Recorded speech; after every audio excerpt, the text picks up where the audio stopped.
ఓం శ్రీ సాయినాథాయ నమ. మోహద్దీన్ తంబోలితో కుస్తీ జీవితంలో మార్పు.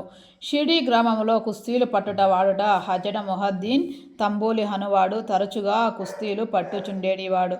వానికి బాబాకు ఒక విషయంలో భేదాభిప్రాయం వచ్చి కుస్తీ పట్టిరి. అందులో బాబా ఓడిపోయాను. అప్పటి నుండి బాబాకు విరక్తి కలిగి తన దస్తులను నివారించు రీతిని మార్చుకొనేను. లంగోటి బిగించుకొని పకీర్లు ధరించు పొడవటి చొక్కా కప్నీని తొడుగుకొని నెత్తెపైన గుడ్డ కట్టుకునేటివారు.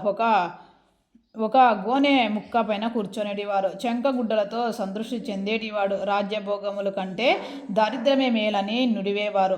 పేదవారికి భగవంతుడు స్నేహితుడనేటివారు. గంగగిరుకు కూడా కుస్తీల ఎందు ప్రేమ. ఒకనాడు కుస్తీ పట్టుచుండగా అతనికి వైరాగ్యము కలిగెను. అదే సమయంలో దేహము దమించి దేవుని సావసము చేయమని ఒక శరీరవాణి అతనికి వినిపించెను. అప్పటి నుండి గంగగిర్ సంసారం విడిచెను. ఆత్మసాక్షాత్రం కొరకు పాటుపడెను. పునా తంబేల్ దగ్గర నది ఒడ్డున ఒక మఠమును స్థాపించిన తన శిష్యులతో నివసించుచుండెను. సాయిబాబా జనులతో కలిసి మెలిసి తిరిగేవారు కారు. ఎవరితోనూ తామంతటా తాము మాట్లాడేవారు కారు. ఎవరైనా ఏదైనా అడిగిన దానికి మాత్రమే జవాబిచ్చువారు. దినములో ఎక్కువ భాగము వేప చెట్టు నీడయందు అప్పుడప్పుడు ఊరవుతున్న కాలువ ఎడ్డున గల తుమ్మ చెట్టు నీడన కూర్చునేడివారు. సాయంకాలము మూరు కాగానే కొంత దూరము నడిచేడివారు. ఒక్కొక్కసారి నిమాంగం పోవచ్చుండేడివారు.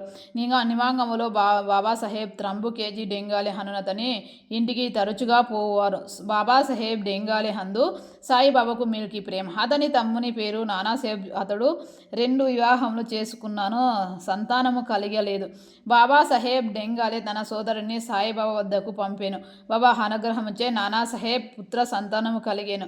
అప్పటి నుండి బాబాను దర్శించుటకు ప్రజలు తండోపతండములుగా రాసాగిరి. వారికి కీర్తి అంతటను వెల్లడి అయ్యేను. అహ్మద్ నగర్ వరకు వ్యాపించెను. అక్కడి నుండి నానాసాహెబ్, చందోద్కర్, కేశవ్, చిదంబర్ మొదలు గల అనేక మంది షిరిడీకి వచ్చుట ప్రారంభించిరి.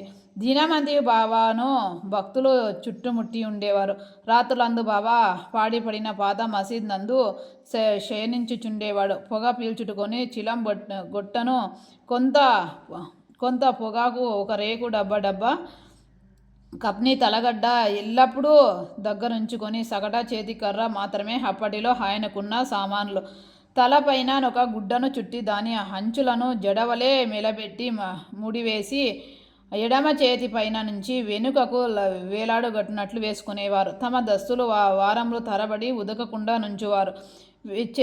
చెప్పులను తొడిగేవారు కారు. దినమంతియు గోనగుడ్డు పైనే కూర్చునేవారు. కప్నీ క్రింద లంగోటి కట్టుకునేటివారు. చలిని కాల్చుకొనుటకు దునికెదురుగా మసీదు ఈశాన్య భాగంలో గల కొయ్య వేప చెట్టుపై తమ ఎడమ చేతి నుంచి దక్షిణముఖముగా కూర్చునేవారు. ఆ దునిలో అహంకారము, కోరికలను, ఆలోచనలను ఆహుతి చేసి అల్లాయి యజమాని అని పలికేవారు.